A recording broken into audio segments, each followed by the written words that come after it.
কোন একটা ব্যবসার কথা কি বলবো না, যে ব্যবসায় তোমাদেরকে জাহান্নামের আযাব থেকে বাঁচায় দেবে, তার প্রথম কাজই হলো আল্লাহর প্রতি ঈমান আনা। ঈমান আনলে পরে এই সমস্ত গুণ তৈরি হয়ে যায়। আর ঈমানে সবচাইতে উপকৃত হয় সমাজের লোকেরা, রাষ্ট্রের লোকেরা, পরিবারের লোকেরা, দেশের মানুষ উপকৃত হয় মুমিনদের দিয়ে ঈমানের কারণে। তার কারণ হলো একজন মুমিন, একজন ব্যক্তি যখন ঈমানদার হয়, মুমিন হয়ে যায়, আল্লাহর প্রতি যখন প্রগাঢ় বিশ্বাস তার এসে যায়, তখন সেই ব্যক্তি নৈতিকতার মান তার বেড়ে যায়। জোরে বলেন সুবহানাল্লাহ। নৈতিক চরিত্রের উপরে সে প্রতিষ্ঠিত হয়, সে মিথ্যা বলতে সাহস পায় না। মুমিন ব্যক্তি মিথ্যা বলতে সাহস পায়? পায় না। কেন পায় না? মিথ্যা বলতে সাহস পায় না, ঠকাতে সাহস পায় না, ওজনে কম দিতে সাহস পায় না, শয়তানি বদমাশি করতে সাহস পায় না। তার কারণ হলো আল্লাহ পাক বলে দিয়েছেন, মুমিন কোরআনের ভিতরে পড়েছে, ইয ইয়াতালাক্কাল মুতালাক্কিয়ানি আনিল ইয়ামিনি ওয়া আনিশ শিমালি কাঈদ। দুজন নিয়ন্ত্রণকারী ফেরেশতা তোমার ডানে এবং বামে বসে বসে তোমাকে নিয়ন্ত্রণ করছে। কোথায় যাও, কি করো, এই ফেরেশতারা বসে বসে সব দেখতেছে। মা ইয়ালফিযু মিন কাওলিন ইল্লা লাদাইহি রাকীবুন আতীদ। মানুষ এমন কোন কথা বলে না যা ফেরেশতারা রেকর্ড না করে, সব রেকর্ড হয়ে যায়। তাই মুমিন ব্যক্তি দায়িত্বহীন কথা বলতে পারে না।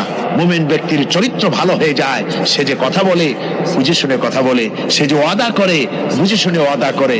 যেহেতু সবকিছুর জবাব কিয়ামতে দিতে হবে। কোথায় দিতে হবে? কোথায় দিতে হবে? কিয়ামতে আল্লাহর দরবারে জবাব দিতে হবে।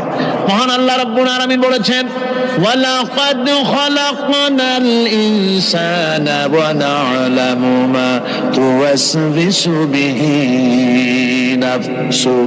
মানুষ সৃষ্টি করেছি আমি, তার অন্তঃকরণের ভিতরে ওয়াসওয়াসা কি হয় আমি জানি। এই জন্য মুমিনেরা মনের ভিতরে কোনো খারাপ কল্পনাও করতে পারে না।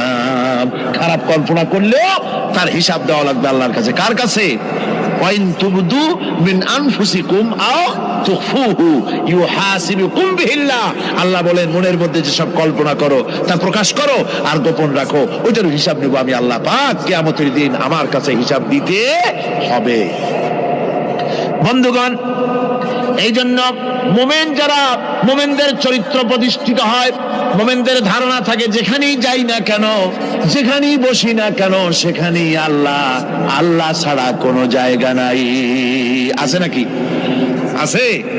আল্লাহ পাক বলেন, মা ইয়াকুনু মিন নাজওয়া সালাসাতিন ইল্লা হুয়া রাবিউহুম। তোমরা যেখানে তিনজন মিলে পরামর্শ করো, মনে রেখো তিনজন নও, ওখানে চতুর্থ সত্তা আমি রব্বুল আলামিন তোমাদের কাছে আছি। সব শুনি আর দেখি, পাঁচজন যেখানে হও সেখানে আমি ষষ্ঠ। এর থেকে যদি কম হও, এর থেকে যদি বেশি হও, বান্দারে তুমি আছো যেখানে আমি আল্লাহ আছি সেখানে। উপায় নাই, সব জায়গায় আমি দেখতে পাচ্ছি। শুধু তাই নয়, রাত্রিবেলায় মানুষেরা গোপনে পরামর্শ করে, করে না? করে কিনা? রাতে রাতে পরামর্শ করে, এক জায়গায় বসে, হলের মধ্যে, পাহাড়ের মধ্যে, কোন জায়গায় বসে পরামর্শ করে। কি পরামর্শ? ইসলামী আন্দোলনের লোকদের মারবে, কোথায় তাদের ধরবে, কোথায় তাদের অত্যাচার করবে, এই সমস্ত পরামর্শ করে। আল্লাহ পাক বলছেন, শুনুন, আল্লাহ রাব্বুল আলামিন বলেন, ওয়া হুয়া মাআহুম ইয ইউবাইতুনা মা লা ইয়ারদা মিনাল কাউল ওয়া কানা আল্লাহু বিমা তা'মালুনা মুহীতা। আল্লাহ পাক বলেন, তিনি তো ঠিক সেই সময়ও তোমাদের কাছে থাকেন যখন তোমরা নিজেদের ঘরের মধ্যে বসে, কোন এক জায়গায় বসে আল্লাহর মর্জির খেলাফ পরামর্শ করো। আল্লাহ তখনও তোমাদের কাছে থাকেন। আল্লাহর ইহাতা থেকে, আল্লাহর কর্তৃত্ব থেকে বেরিয়ে যাওয়ার কোনো উপায় নাই। সুতরাং গোপনে বলেন, প্রকাশ্যে বলেন, যেভাবেই যা কিছু করা হোক না কেন, আল্লাহর কাছে আমাদের সমস্ত অপরাধগুলি ধরা হয়ে যায়। আর এটাই হচ্ছে ঈমানের সীমা পরিসীমা। তিলকা হুদুদাল্লাহি ফালা তা'তাদুহা। তিলকা হুদুদুল্লাহ, এটাই হচ্ছে আল্লাহর সীমানা। ইমানের এই সীমারেখা বজায় রেখে ইমানের উপরে মজবুত করে কোনো ব্যক্তি, পরিবার, সমাজ, রাষ্ট্র যদি তৈরি হয়, তাহলে সেই সমাজই শান্তি আসে, সেই সমাজই আরাম আসে, সেই রাষ্ট্র শান্তিপূর্ণ হয়, সেখানে দিন কায়েম হয়, মানুষ সুখ সমৃদ্ধি খুঁজে পায়। আল্লাহ নবী ঘুমের থেকে জেগে হযরত আলীকে ডেকে বলেন, আলী, আল্লাহ অর্ডার করেছেন আমি মদিনায় চললাম, আমার বিছানার পরে আমার চাদর গায়ে দিয়ে শুয়ে থাকো। হযরত আলী বলেন, আল্লাহর হাবিব, আপনার চাদর গায়ে দিয়ে ঘুমিয়ে থাকবো?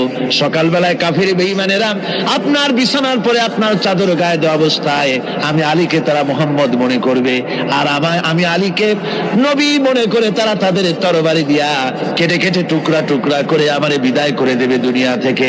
এতটুকুনো পরোয়া করি না, বরং আমার দিলের মধ্যে এটাই তৃপ্তি থাকবে যে আমি আলীর জীবনের বিনিময় আল্লাহর হাবিব দুনিয়ায় বেঁচে আছেন।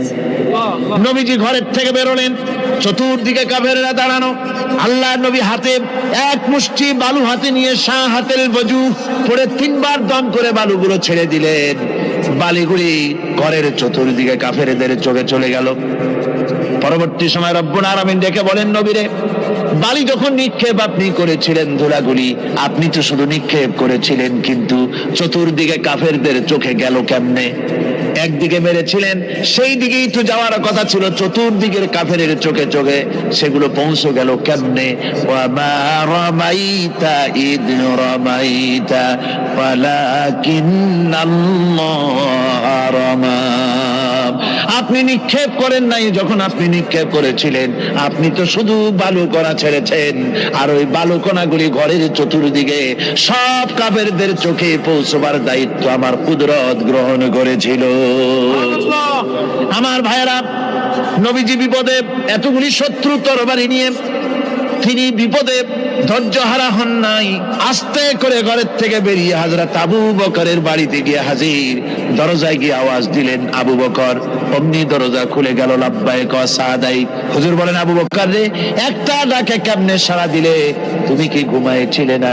হযরত আবু বকর বলেন, হুজুর, আপনি বলেছেন আমাকে নিয়ে হিজরত করবেন, আমি মনে মনে চিন্তা করেছি, না জানি কত রাত্রে নবীজি আসেন, উঠতে যদি আমার দেরি হয়ে যায়, নবীজি যদি দরজার কাছে দাঁড়ায় দাঁড়ায় আমারে ডাকাডাকি করে, আর আমি যদি ঘুমায় থাকি, তাহলে আল্লাহর নবীর সঙ্গে বেয়াদবি হয়ে যাবে। এই মনে করে বিছানায় না ঘুমাইয়া আপনার গলার আওয়াজ শোনার জন্য এই দরজার সঙ্গে পিঠ লাগাইয়া লাগাইয়া দাঁড়াইয়া ঘুমাচ্ছিলাম। আল্লাহর নবী হযরত আবু বকরকে সঙ্গে করে নিয়ে চললেন মদিনার দিকে। উল্টা পথে রওনা করলেন। বারবার কাবা শরীফের দিকে তাকাতে লাগলেন। বুখারী শরীফে এসেছে, নবীজি বারবার কাবার দিকে তাকিয়ে বলতেছেন, রে কাবা, বড় আশা ছিল তোর কাছে থাকবো, তোর খেদমত করব, কিন্তু তোর নিষ্ঠুর সন্তানেরা তোর কাছে আমারে থাকতে দিল না রে। আল্লাহ নবী মিসফালা দিয়ে জাবালে কেদোয়ার উপর দিয়ে চলে গেলেন জাবালে সুরে। গুহার কাছে যখন গিয়েছেন, ফজর রক্ত হয়ে গেল। হযরত আবু বকর রাদিয়াল্লাহু তাআলা আনহু বলছেন, হুজুর, আর উপায় নাই, দিন হয়ে গেল, এখন বুঝি ধরা পড়ে যাব। ওই গুহার মধ্যে গিয়ে আশ্রয় নেই। তবে আপনি দাঁড়ান, গুহার ভিতরেই পাহাড়িয়া গুহা, বিচ্ছু থাকতে পারে, সাপ থাকতে পারে, আমি আগে ঢুকি, যদি কোনো হিংস্র প্রাণী থাকে আমার উপর দিয়া আঘাত হয়ে যাক, আল্লাহর নবী হেফাজতে থাকুন। হযরত আবু বকর রাদিয়াল্লাহু তাআলা আনহু গুহার ভিতরে নামলেন। নেমে গুহা সাফ করে হুজুরকে ডাকলেন। হুজুর তাশরীফ ফরমালেন গুহার মধ্যে। হুজুর বলেন, আবু বকর, হেঁটে হেঁটে কষ্ট হয়ে গেছে, তুমি বসো, তোমার উরুর উপরে মাথা রেখে আমি একটু ঘুমায়ে যাই। আল্লাহর হাবিব ঘুমায়ে গেলেন। হযরত আবু বকর লক্ষ্য করে দেখেন চতুর্দিকে অনেকগুলি গর্ত দেখা যায়। এই গর্ত থেকে সাপ আসতে পারে, বিচ্ছু আসতে পারে মনে করে নিজের গায়ের চাদর ছিঁড়ে ছিঁড়ে গর্তগুলি বন্ধ করা শুরু করে দিলেন। কয়েকটা গর্ত বন্ধ করার মতো চাদর আর নাই, পাও দিয়ে চেপে ধরলেন। এক পাহাড়িয়া বিষধর সাপ বেরোবার জন্য চেষ্টা করে বেরোবার পথ খুঁজে নেই পেয়ে হযরত আবু বকরের পায়ের উপরে দংশন করেছে। বিষের যন্ত্রণায় হযরত আবু বকরের চোখ থেকে পানি দরদর করে পড়ছে। রাসূলুল্লাহর ঘুম ভেঙে গেল। আল্লাহর নবী তাকিয়ে বলেন, আবু বকর, চোখে পানি কেন? বাড়ির কথা বুঝি মনে পড়ে গেছে? হযরত আবু বকর বলেন, ইয়া রাসূলুল্লাহ, আল্লাহর নামে কসম করে বলি, যে যেই দিন আমি ঈমান এনেছি ওই দিন থেকে আমার মা বাপ, আমার কোলে আমার সন্তান, আমার স্ত্রী, আমার জায়গা জমি ঘর বাড়ি, এমনকি আমার নিজের আত্মার চাইতে হুজুর আপনারে ভালোবাসি বেশি। তাহলে কাঁদো কেন? হযরত আবু বকর বলেন, হুজুর বাড়ির জন্য কাঁদি না, ছেলে পেলের জন্য কাঁদি না, সাপে দংশন করেছে যন্ত্রণায় কাঁদতেছি। আল্লাহ নবী সঙ্গে সঙ্গে মুখ থেকে থুতু বার করে যন্ত্রণার জায়গায় লাগাই দিলেন, সঙ্গে সঙ্গে যন্ত্রণা বন্ধ হয়ে গেল। হুজুর বললেন, আবু বকর প্রথম যখন তোমার এই আঘাত করেছিল সাপে, আমাকে কেন তাড়াতাড়ি বলো নাই? এতক্ষণ তো তোমার কষ্ট হতো না। হযরত আবু বকর বলেন, ইয়া রাসূলুল্লাহ, ওটা তো সাপে কাটার যন্ত্রণা, ওই যন্ত্রণায় আমার রক্ত জ্বলতেছে, যন্ত্রণায় আমার কলেজাটা যদি ফেটেও যেত। আল্লাহর হাবিব আরাম ফরমাচ্ছিলেন, আমি তাকে আরামে বিঘ্ন ঘটাতে পারতাম না। আমার ভাইয়েরা, হযরতে আবু বকর হযরতে রাসূল দুজন বসে আছেন, এমনি সময় কাফের বেঈমানেরা খুঁজতে খুঁজতে জায়গা মতো এসে গেছে। একজনে বলে ভিতরে আছে, আর একজনে বলে নাই। পায়ের যদি থাকবে তাহলে মাকড়সায় জাল বুনালো কি করে, পাখি ডিম পেড়ে বসে আছে কি করে, তাদের সন্দেহ হতে লাগলো। এর মধ্যে না একজন বলে আছে আর একজন বলে নাই। হযরত আবু বকর ভয়ের চোটে কেঁদে ফেলেছেন, হুজুর আর উপায় নাই। এই যে অবস্থান, এই অবস্থার ভিতরে, এই অবস্থার ভেতরেও আল্লাহ নবী এতটুকু ঘাবড়ে যান নাই। শত্রুরা তরবারি নিয়ে এসেছে, সুযোগ পেলেই একটু তাকালেই দেখতে পাবে, তুলে মেরে ফেলে দেবে।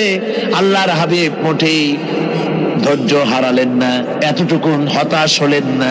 আল্লাহ পাকের হাবিব তার সাথীকে কি বললেন? তখন কোরআনে কারীম সূরা তাওবার মধ্যে আল্লাহ তা উদ্ধৃত করেছেন মুমিনদের জন্য, ইযহুমা ফিল গার ইয ইয়াকুলু লিসাহিবিহি লা তাহজান ইন্নাল্লাহা মা'ানা।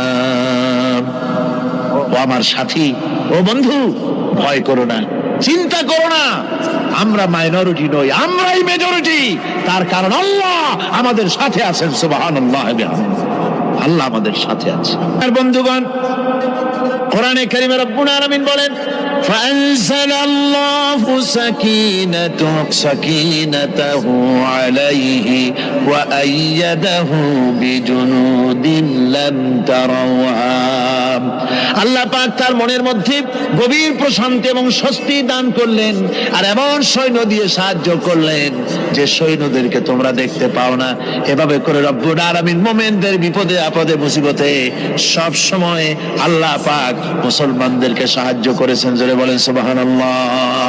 মুমিনদের সাহায্যকারী আল্লাহ। তাই ইসলামী আন্দোলনের সাথে যারা আছে, যারা কর্মী, যারা নেতা, যারা মুমিন, যারা ঈমানদার, মেঘের মতো প্রচন্ড কালো মেঘ হয়ে চতুর্দিক থেকে অন্ধকারের মতো সে এসেছে বিপদ, কোন বিপদ না। আল্লাহ পাক সাহায্যকারী। কে সাহায্যকারী? জোরে বলেন, সাহায্যকারী কে? আল্লাহ সুবহানাহু ওয়া তাআলা, তিনি সাহায্যকারী, ভয় নাই। আল্লাহ পাকের উপর ঈমান আনলে পরে কলিজার ভিতরে দুর্জয় সাহসের সৃষ্টি হয়ে যায়, কোনো ভয় অন্তঃকরণে তার থাকে না। আল্লাহ পাক সাহায্য করেন।